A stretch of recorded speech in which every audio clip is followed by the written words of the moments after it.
ये मौका जो होता है ये हमारे लिए बहुत मुश्किल भी होता है और बहुत आसान भी होता है।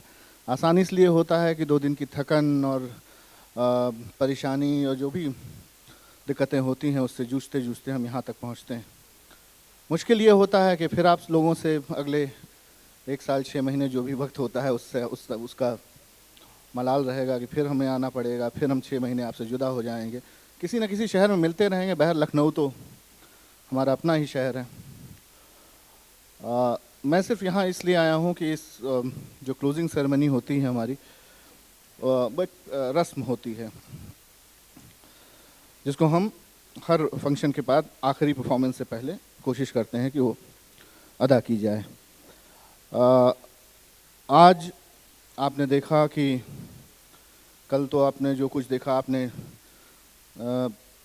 सुबह से लेकर के यानी दोपहर से लेकर के रात तक एक से एक परफॉर्मेंसेस आपके सामने रहें। कल जहाँ पद्मश्री रंजना गौहर साहिबा का ओडिसी देखा आपने, प्रोफेसर वसीम बरेलवी की शायरी सुनी, पद्मश्री सुरेंद्र शर्मा की 4 लाइना से आपको महजूज होना पड़ा। वहीं आज जब शुरुआत हुई एक बेहतरीन प्ले,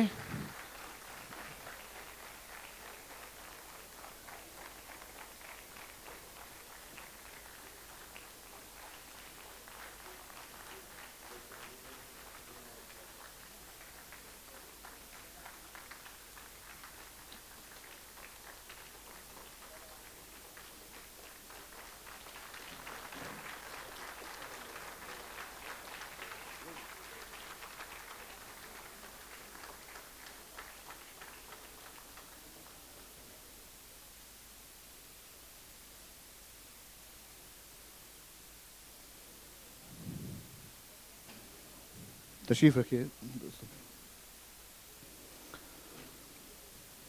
आने वाली नस्लें तुमसे रश करेंगी हम असरों, जब उनको यह ध्यान आएगा तुमने फिराक को देखा है। तो ये अपनी आंखों पर विश्वास कर पाना मुश्किल है कि हम जैसे लोग ना सिर्फ पद्म विभूषण आदरणीय हरिप्रसाद चौरसिया जी को सुन रहे हैं, देख रहे हैं, बल्कि उन्हें सुन भी रहे हैं। उनकी सोहबतें हमें नसीब हैं। ये मुबारक मौका इसलिए है कि यहाँ हम जश्न अदब का जो साल का एक लाइफ टाइम अचीवमेंट अवार्ड होता है वो आज गुरु जी को दिया जाना है, जिसके लिए मैं आदरणीय माननीय पद्मश्री मालिनी अवस्थी जी से गुजारिश करता हूँ कि वो स्टेज पर तशरीफ़ लाएँ। पद्म भूषण हमारे गुरु जी पंडित साजन मिश्रा जी यहाँ तशरीफ़ रखते हैं। हमारे गुरु प्रोफेसर अशोक शर्मा जी हमारे यहाँ तशरीफ़ रखते हैं। एक और बड़ा काम किया जाना है। एक बड़ा शायर हिंदुस्तान का, जिन्होंने अभी हनुमान चालीसा जो पंडित जी ने गाई उसका तर्जुमा, उसका ट्रांसलेशन उर्दू में किया, पूरा पहली बार ये कारनामा अंजाम किया, जनाब फ़रहत एहसास, वो तशरीफ़ रखते हैं। मैं उनसे गुजारिश करता हूँ कि वो तशरीफ़ लाएँ। और हमारे honourable justice Rajesh Chauhan sir वो तशरीफ़ रखते हैं। मैं उनसे भी गुजारिश करता हूँ कि तशरीफ़ लाएँ। अवनीश सर, अगर आप भी यहाँ एजाज़ बख्श दें तो हमें अच्छा लगेगा। दोस्तों, नीचे भी मंच के महनी लोग हैं, ऊपर भी हैं। गुरु जी बैठिए, बैठ एक अभी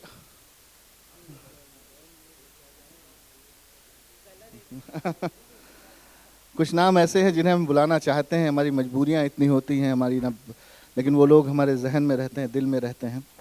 ये दर दीवारें लोग, जहन जो लोग नीचे हैं, मुझे माफ़ करें कि हम सबको नहीं बुला सकते। कुछ लोग हैं हमारे जहन में। बहरहाल, बगैर किसी सर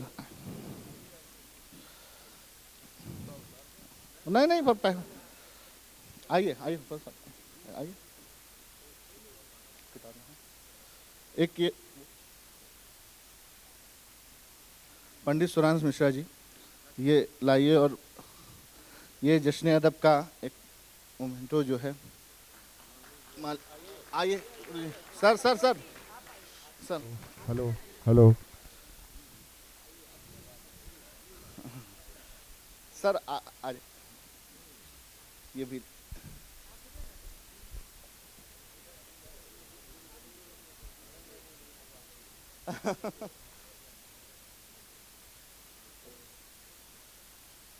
और ये जो है सब एक तरफ से पकड़ने में ज़्यादा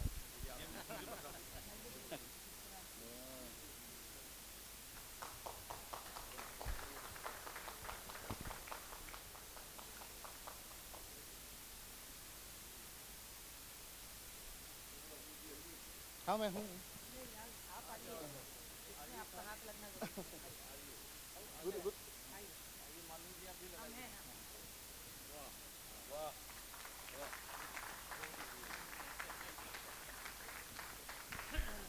और ये वो किताब है जो फ़रहत एहसास साहब ने उर्दू में जिसका ट्रांसलेशन किया है, तर्जुमा किया है,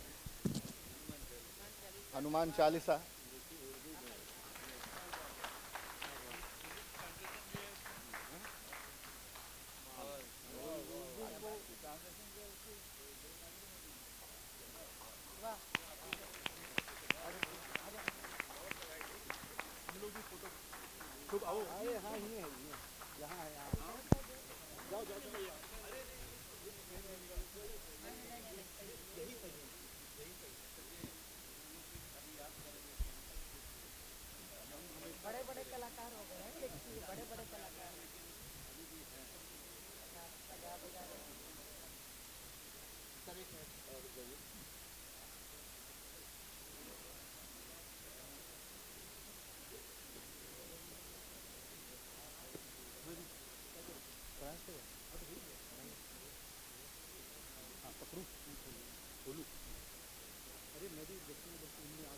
एक बिल्ला दे दीजिए मुझे भी।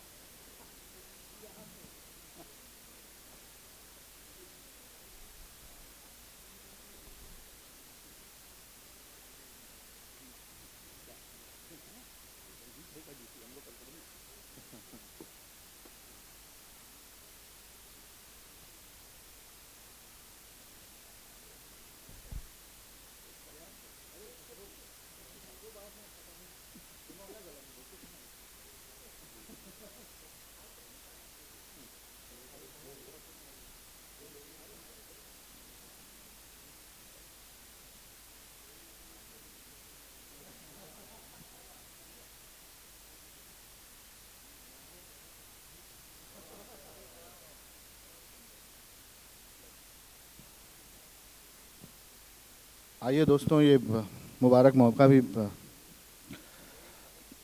हाँ। मित्रों, आप नहीं जानते कि ये कितना महनीय और गरिमापूर्ण अवसर है कि पंडित हरिप्रसाद चौरसिया जी आपके बीच में विद्यमान हैं। वह महाविभूति जिसने बांस के नन्हे से नहीं, लंबे से पौधे से उसको औंधा करके, काट के, छेद करके ऐसा गुंजाया कि पूरी धरती नाचने लगी।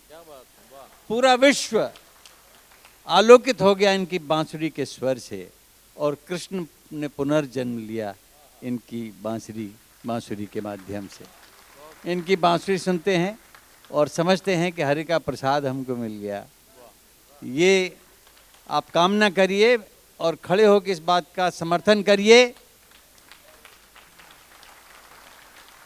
अवनीश जी यहाँ हैं, सब निकटवर्ती लोग यहाँ खड़े हुए हैं कि भारत रत्न की घोषणा होनी चाहिए, यथाशीघ्र होनी चाहिए।